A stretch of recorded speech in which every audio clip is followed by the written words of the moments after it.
What's up, everybody? This is Henry Fleischer here from the Cannabis Dispatch, also the CBD Business Networking group on Facebook, and I have a very special guest today. I have Will Weaver. So, Will, tell us a little about yourself.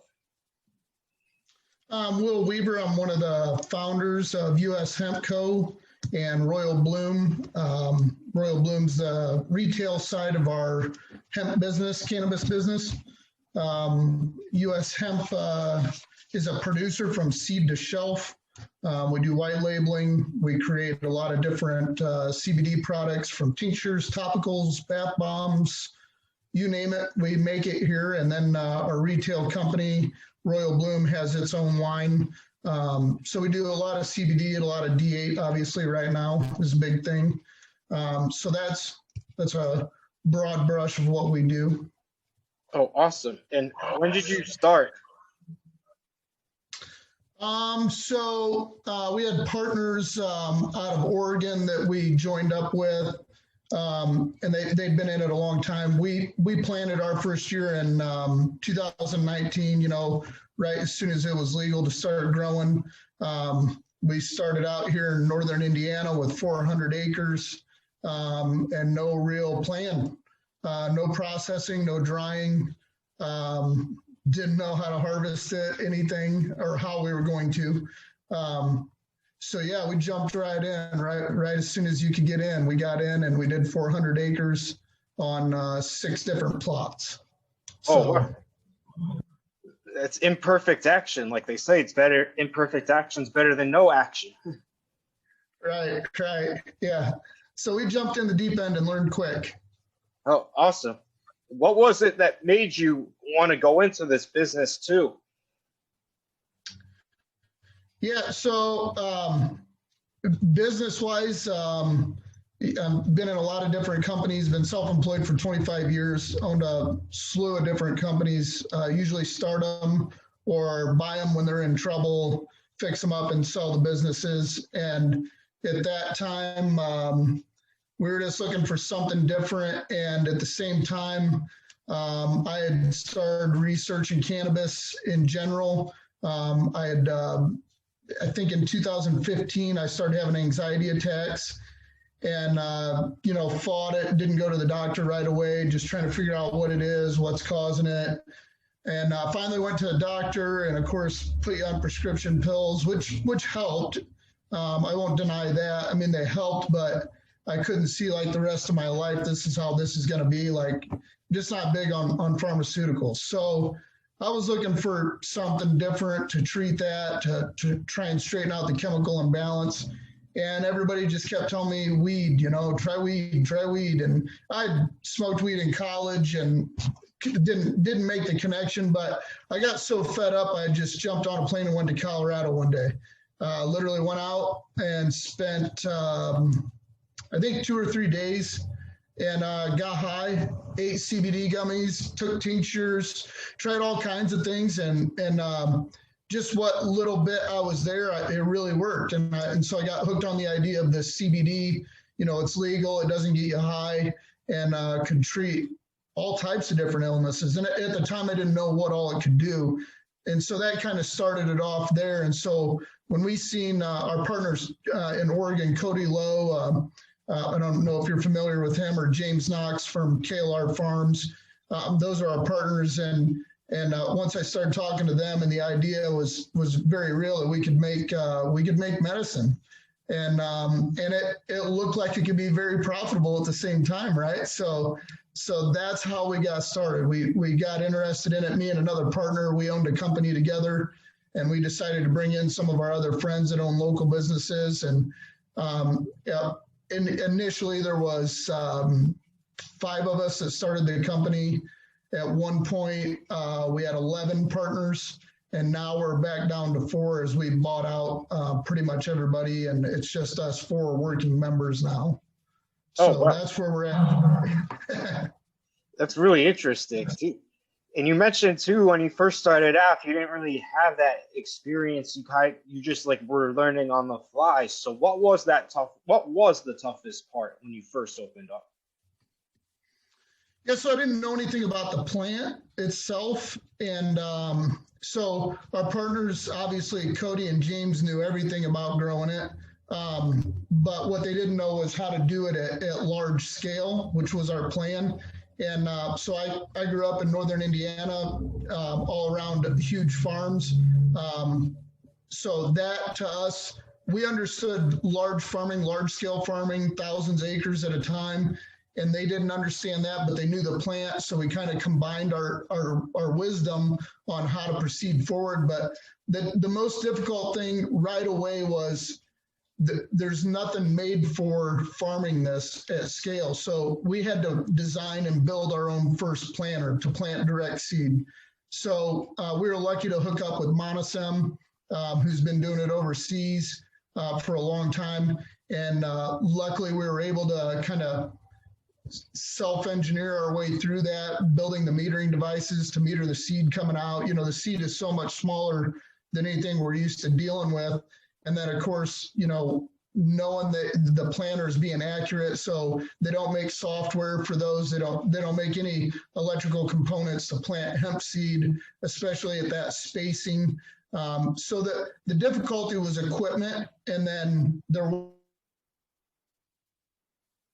wasn't anybody to call and talk to. You just hit that scale. No one had really done it, and we wanted to be able to irrigate and not do it from above. So that was difficult. So you're talking 400 acres, 410 acres of drip tape. So we had to come up with a way to run drip tape at scale, large scale. So that, I think just the scale and not really understanding the plant was the worst part. You know, we know a lot about corn and soybeans in the Midwest, but cannabis is a whole different ballgame. And so that was hard, feeding nutrients, learning to do that through drip tape, and just everything. Everything's different. Everything you get into in this is different when you do it at scale. Oh, of course. Is there anything you would do differently if you had to do it over again? Not spend $3 million out of the gate. that would be the first thing. I would have done it at a much smaller scale, and I guess spent the money different. I mean, but we didn't know. We learned our first year was really hard on us financially, and second year was obviously a lot better. But I would say going a lot smaller, and then knowing the business, I would have had. You know, we got into it thinking we were going to sell biomass, and that's obviously everybody knows that's not how it went. So I would have done it at a smaller scale. I would have focused on sales ahead of the game, which I wasn't a part of initially. So I just thought, you know, where the market was at that time, biomass was outrageous. We were being told we were going to get 375 to 425 a point. So you do the math on 400 acres, that's a lot of money. That sounds great. And distillate, we were watching that stuff sell well over $3,000 a liter. So it made sense in every direction except the sales weren't there. So I think I would have started with who am I actually going to sell this to, and what are they going to want? Is it going to be biomass, crude, distillate, isolate, broad spec, full spec? The list goes on. What are they actually going to want? Mm-hmm. And so that I would have done drastically different. Ah, gotcha. What would you say is the toughest part about being a business in 2021? Being in this business? Yep.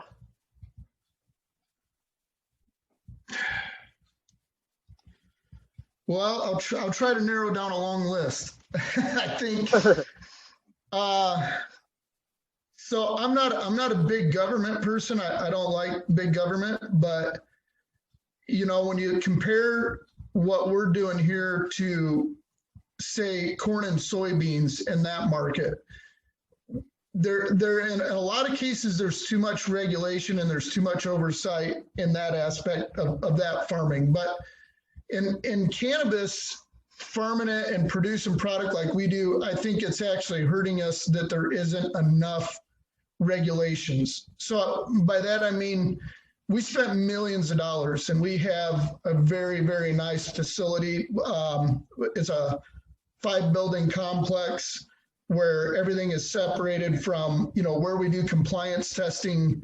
Our offices, our testing lab, indoor grows, our warehousing, our drying building, our extraction, distillation, our lab, our kitchen, where we produce retail products, where you're bottling and packaging. All that is separated, and it's all to say code that we should have, regulation that you would have in any other industry. We're following that code.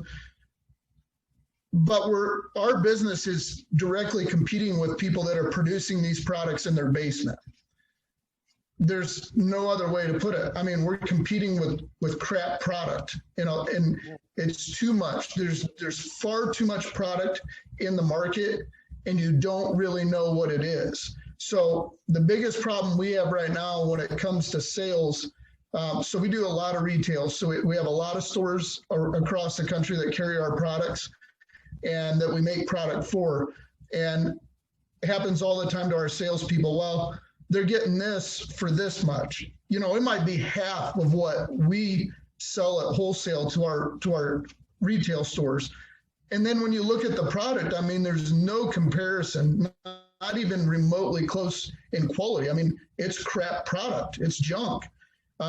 You take those competitors' product and you go get it tested from third-party testing and find out that their 20 milligram gummies are 4, 5, 6 milligrams in them. Their carts taste like crap. You get those tested. They're very diluted. Again, there's nobody watching them. There's nobody, making sure that everybody's doing it to our level. Now, I want to make sure I'm clear. There's a lot of really good companies out there across the country. Lots of really high quality product. I've tried a lot. I purposely buy other people's stuff so that we can try them and test them and see what they're really making. And there is some very good stuff in the market. The problem is that we're getting a bad name from other people who are producing products in their kitchen at home and producing junk with junk distillate or whatever it may be. And that is on the shelf next to ours at a cheaper price. So what do people do? They try it. This happened early on in our business. People tried some other company's tinctures, and it says there's 1,500 milligrams of hemp seed oil. Yeah, there's hemp seed oil in that bottle, not CBD oil. But people don't understand the difference. So you're competing against the lack of education, and you're competing with crap product. It's misleading product. So that gives tinctures in general, especially from what we find, it gets that whole reputation of being snake oil. It doesn't really work. We get it in we have a store at the front of our complex here, right at the front of our offices, so people can walk in and buy direct from the factory. And the biggest complaint we get is, I tried this, it didn't do anything, or this made me feel terrible, or all kinds of complaints. And then here I am, my guys are up front here trying to sell them product as well, saying, well, try ours because it's better. I mean, everybody in the history of sales is saying, well, try mine because it's better. And how do you combat that other than, we give out thousands of dollars worth of samples all the time, because we're saying, well, give ours a try. At least just try this. Here's a sample. So our sales guys that are out going store to store, talking to our retailers, they're giving out samples nonstop because we got to show them that there's better quality. And then we're taking and buying what they have on the shelf. We'll buy a sample from them, and we'll go and get it tested and then email them the results. This is what you're selling at a cheaper price. It's garbage, right? So that's the toughest part right now is getting over the belief that it's all junk, it's all snake oil. That's the hardest part right now for us. And of course, the market's diluted.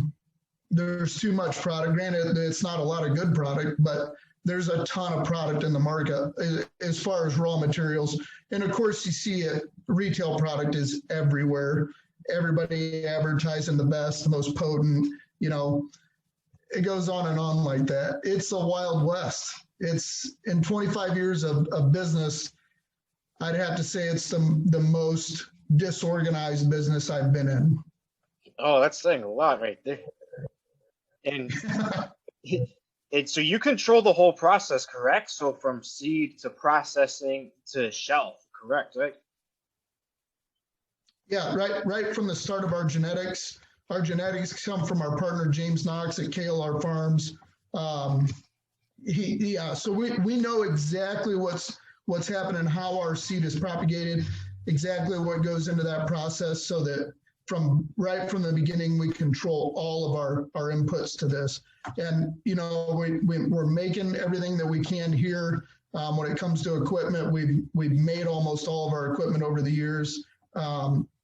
It's the whole idea of control has been big for us, and that really just is so we can control consistency. Oh yeah, I mean, look at some companies like Amazon too. They control their whole process with the warehouses and then transporting the goods to the homes or wherever. Right. Right. We really don't have a choice with the prices falling so fast on raw materials, and everybody's out to cut each other's throat on retail as well. The way to control that price is to control your inputs. We geared up to even start producing our own ethanol for extraction. We ended up not having to. We do have the ability to do it, but luckily we got contracted on our ethanol at a really good price, so we ended up not doing that. But we're willing to do anything we have to control our inputs so that we can remain competitive price-wise. But it's still a challenge. It's still a challenge to compete with somebody that's making product out of their mom and dad's basement. Oh, of course, yeah. So like you were mentioning too, you don't know where a lot of some of these brands are getting their oil from or their raw materials. No. And there's nobody policing that. So no, you have no idea where they're getting anything. No, yeah, I think that there has to be some regulations coming out about where you can get your sources, the testing, and everything like that. Right. Hopefully it'll be soon, though. Yeah, I mean, we're in contact, especially at the Indiana State House, with as many politicians as we can. We try to stay in contact with them, USDA, FDA, DEA, the ATF. We're constantly making those connections. Our state chemist in the state of Indiana, we have Purdue University is kind of the oversight of our hemp programs here. We try to stay in contact with them as much as possible to hopefully help push for the proper and the right amount of regulations, because we don't want to get over-regulated. But we're always trying to be ahead of the curve. So the way things stand right now with USDA and the rumors of regulations that are coming, we hope that we're already ahead of those things. When they come out, we're already compliant. We're already doing it the way they want us to. We hope that that's the case, that stuff comes along sooner than later.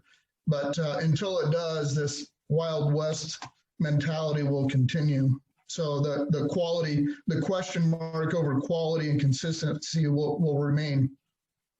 Yep. And 6 months to a year down the line, where would you like to see the business? We're constantly transitioning. We went from 400 acres our first year to last year we did 230 acres. Had a really good year as far as growing goes. Produced a lot of tonnage, really good product. But we are downsizing even more. This year, we're doing a contracted grow for someone. We're growing in our greenhouses here. We have 52 greenhouses on site, and we'll just be growing in their very specific grow for a client. If it wasn't for that we're literally being paid to do a very specific grow, I don't think we would have even grown this year because of the amount we produced last year.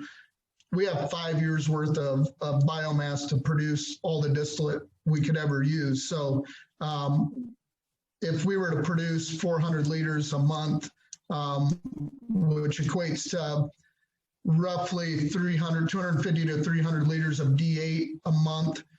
We have enough biomass for the next 5 years. So we wouldn't have produced anything. So like looking into the future, we'll continue to kind of pivot to where the money's at. Not that this was all started just to make money, but I mean, we have a lot of overhead. We have a huge complex. We have full-time staff. It's a real company. Okay, so insurance and payroll and you got to deal with all that, right? So we have to turn a coin here. So we'll continue to transition to where we can make money. And I feel that 6 months to a year from now, I hope that we reach our 700 store mark that we're selling to. Like to see that in a year. But as far as the business overall, where do I hope it's at? I hope there's some regulations. I hope that, not that I want to get rid of the person growing at home making medicine. It's, you know, I'll admit this. A lot of people look at us and our operation like we're the big pharma of cannabis. That couldn't be any further from the truth. I hate big pharma. I hate everything they're about.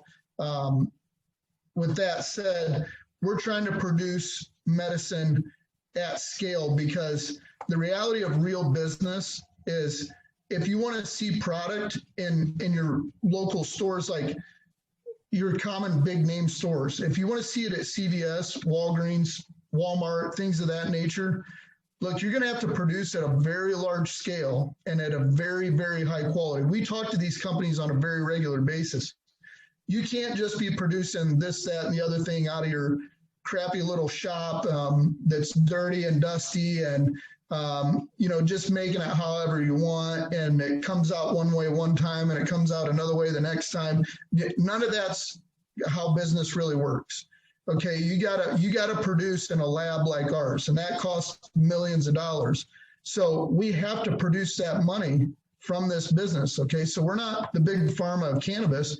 We're just trying to do this at a scale that's reasonable to put us nationwide in the big stores, which is, if you really want to help a lot of people in this country, which is what the diehards of this industry are all saying, you know, it's a medicine, don't treat it like a business. Well, if we want to make it available to everybody, that's the scale we have to get to, okay? And I'm not saying it's just us. There's other large companies, mind you, a couple of those trying to buy us out to get us out of the industry that are doing that. They're scaling up in their own way. And that's what it's going to take to produce this at the level we need to get into CVS, Walgreens, and things of that nature. Oh, got it. And another thing too, like how did COVID affect the business as well when it happened last year? Any changes? That's a good. Go ahead. So yeah, like what impact did COVID have on the way you operated? You know, it didn't really for us. I mean, locally where we're at, so we're actually located in a village called New Paris, Indiana.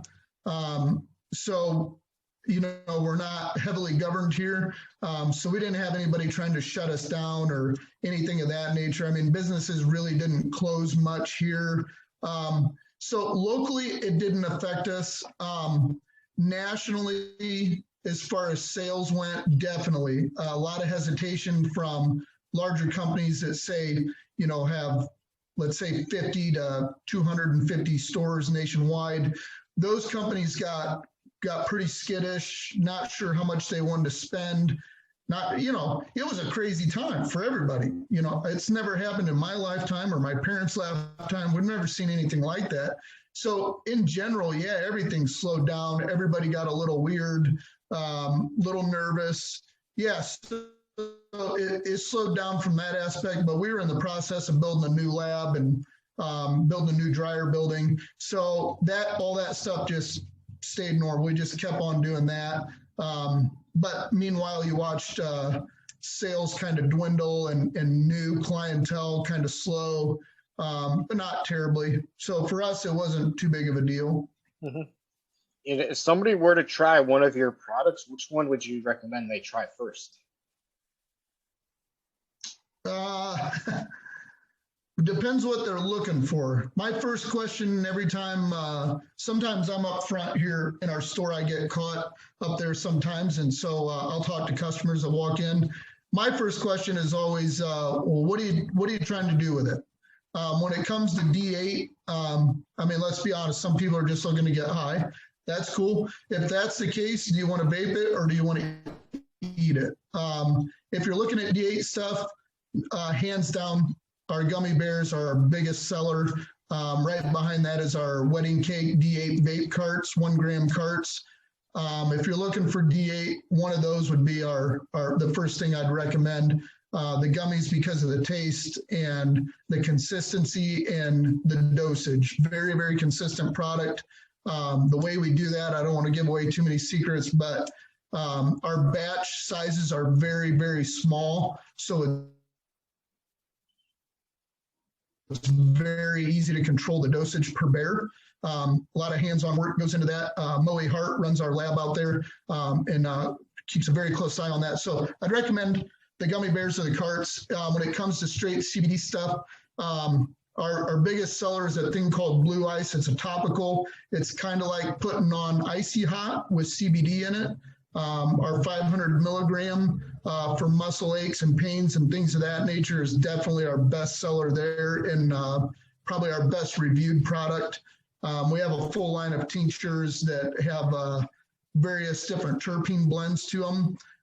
So our tinctures are great. We have some for sleep. We have some for anxiety, inflammation. The list goes on and on. Focus, balance, respiratory, and those are all made different due to their terpene blends. But definitely our Blue Ice is our biggest seller in CBD. I use it every morning. I'm a runner and I have bad shin splints, so I really can't even run without it. I have to put it on my shins every day. So I'd recommend that. Oh, what? Oh, so that's interesting to know. So you create products with different pain points. So like you mentioned, anxiety, like just physical pain. That's interesting to know. Yeah. Yeah. And I'm curious too, like I ask people this all the time, which food would you like to see most blended with CBD and or THC or Delta 8? Which food? Yeah.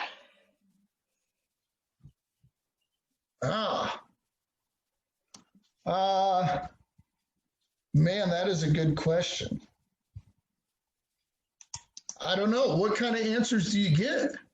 I don't know, because right now in the market, there's a lot of sweet products. I feel like they got to get to the savory products, even like the gourmet products that people you can cook with. Like I'm thinking, hey, what if we had steak somehow infused with some kind of CBD herb or THC or grill it on and coat the steak with it? Yeah, definitely. Yeah, so I would agree with you. It's almost all sweets, right? I mean, even my own company, I mean, really focus on the sweets. That's what people generally want. For me, I don't eat sweets and I eat super clean. So I'm like chicken, rice, sweet potatoes, Brussels sprouts. That's like something I pretty much eat 3-4 times a week. So yeah, I'd like to see something like that infused. Like, yeah, I don't know if you could, I don't know a way to do chicken or anything like that, but yeah, it would be nice for us people that like to eat clean. Like if there was something made for us over the sweets, because I'm not a sweets guy. I don't really care for it. Yeah, that's exactly what it is. Like, what if you had like rice blended with the CBD or THC? That would be like Right. Right. Even breads too. Right. Or yeah, or maybe a hot sauce because I put Frank's on everything. Maybe maybe that's what we should do is a hot sauce with CBD in it. We do like olive oil infused with CBD too. Or salad dressing. Yeah, absolutely. Right. I'm trying to think what other things. Oh, tomatoes. I know they got tomato sauces out there too. I'm hearing about that too. Okay. All right. Cool. Nice. Yeah, that would be cool to see more of those products come out too. Another thing too that might be interesting too. I wonder if for like anybody who raises like cattle and other animals, if they'll feed them like hemp, if that would be like a part of their produce. Yeah. So Our spent, what we call spent hemp, our hemp after extraction, you know, right now we're composting that just goes into what we feed our plants later on, or the soil that we're using. But we've done some testing, and we've found that our spent hemp could be pelletized and put in as an additive to dairy feed. So that's something for the dairy industry. It has a lot of potential. I don't want to get into too much of that because we've spent a lot of time and money on that. So don't do I don't want to say too much, but yeah, it can be used for to feed dairy cows. So I would like to pursue that if we thought it was going to be worthwhile. That's the struggle there is feed prices are so chaotic. I just don't know from a business aspect if we're going to pursue that. Because like there's a huge difference in like cows that are grass fed as opposed to ones that are just fed anything. There's a huge difference in the taste and texture. Oh, absolutely, yeah, yep. Even like chickens too, like the free range chickens. So like I think that's like you can add that to their stock too, like grass, hemp. Absolutely. Because sometimes those cows are fed corn and soy. Sometimes they're not meant to be eating that though as their main diet. Right. Grass. Exactly. So yeah, is there what advice would you give to somebody who's thinking about entering the hemp space? What advice would I give? Well, I would say, you know, so I do get people asking. We actually get called, between me and my partners, get called pretty regularly from people wanting to grow. Usually the question is, are you looking for anybody to grow for you? Are you contracting anyone? That sort of thing. And so my first bit of advice is always get yourself set up with a contract before you do anything. I wouldn't spend a single dollar until you have established where that's going to end up after harvest. And then past that, there's a whole slew of questions you need to ask is, you know, depending on your size, you know, how are you going to plant it? How are you going to feed it? How are you going to water it? How are you going to protect it from the environment? Mm-hmm. I would start down that list. That a lot of people could explain that list to you that have done this before. There's just a lot to do, right? There's a lot to figure out before you get to that point. And we've literally had people try to buy seed from us, and then I'll ask them, well, what's your plan? What are you doing? And if I find out it's their first time, they're wanting to plant like 10, 15 acres, my advice there is don't do it, especially at that size. You know, do 100 plants, 200 plants, something like that, and get good at it so that you understand it, and then realize that harvest is a lot of work at any scale. It's a lot of work for it to come out right, to avoid mold, and there's a whole list of problems, right? So my advice is like to really think this through about what you're spending and be prepared to lose everything you spend. That is a reality of this. Got it. I think one question I forgot to ask you before is like, what role has the internet played in the growth of the business? Obviously, you know, so we play in the European market, Southeast Asian market, and I would say the biggest role is communication, because we're able to communicate quickly, and you're able to get a feel for the global market of cannabis very quickly. So because of the time difference, I wake up to, 60, 70 messages from overseas every day. I think that's the biggest impact it's had is communication and knowing what's going on. I think some of the downside has been the ease of being able to advertise your product. And so like everybody competing against each other, like say on threads, like through Signal or WhatsApp or whatever it may be, Telegram, whatever, that's like becoming the marketplace, when I think it's unhealthy for the market, really, because there's a lot of stolen COAs being thrown around.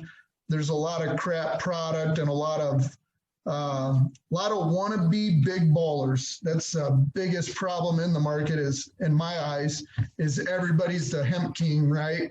Or cannabis in general. And then the internet gives them that many, many different platforms to go out and advertise this, whether it's true or not.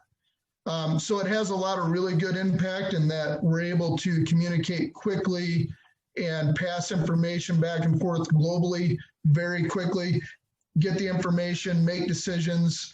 So it's good in that aspect, but obviously there's some downside too of there's far too many quickly made up platforms to sell on and advertise and make claims. So there's good and bad to it all. Oh, yeah, of course. And what's been the number one way you acquired new customers or clients?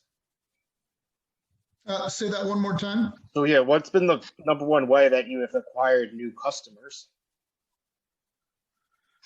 So on the retail side of it, it really is face to face. Our sales guy out killing it is the best. That's been the biggest difference on our retail side. The best way for us to get customers on that side of it, and we're not out.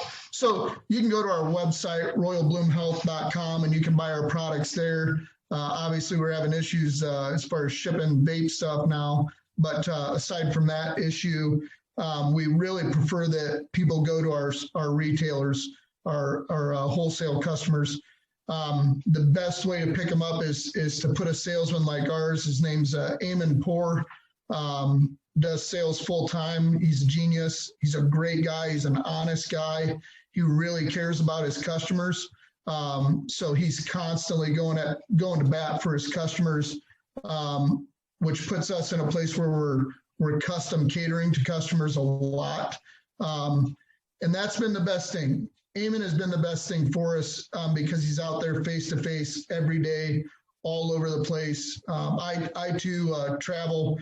How we get to Florida is went down and just spent a lot of time down there face to face, showing people the product, giving them samples. And that's been the best way to get retail customers. As far as the raw materials go, well, raw materials are a commodity.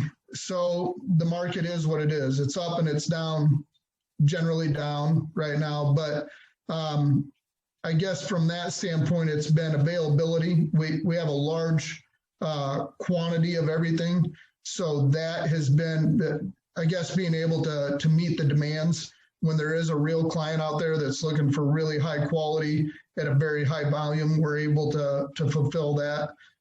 So I think having a real business with real staff and having warehouses full of really good product has been key on the raw material side. But again, it's a commodity, so it's up and down. The customers come and go. Oh, awesome. And how can somebody get hold of you too if they want to reach out any questions about the hemp industry or so on? Me specifically or our company? Company. Yeah, so Royal Bloom sales at gmail.com is the quickest way to get to Eamon, who is kind of the point man as far as the business side of things go. So our mother company is US Hemp Co. And Royal Bloom is our retail side of it. I'm the president of the company. Easiest way to get information on our businesses overall is to email me at williscapitalgroup@gmail.com. And of course, go on royalbloomhealth.com. Obviously, there's contact section there. Our COAs are on there if you want to see what our COAs look like of our products. But easiest place is probably go to the website and our contact info's there. Oh, awesome. So yeah, I think that about wraps it up. You're more than welcome to come back on, whether it's a new product, something else new you want to cover as well too. And any other last words you want to say before we sign off? No, sir. Thanks for having me. Enjoyed it. No problem. Yeah, thank you again.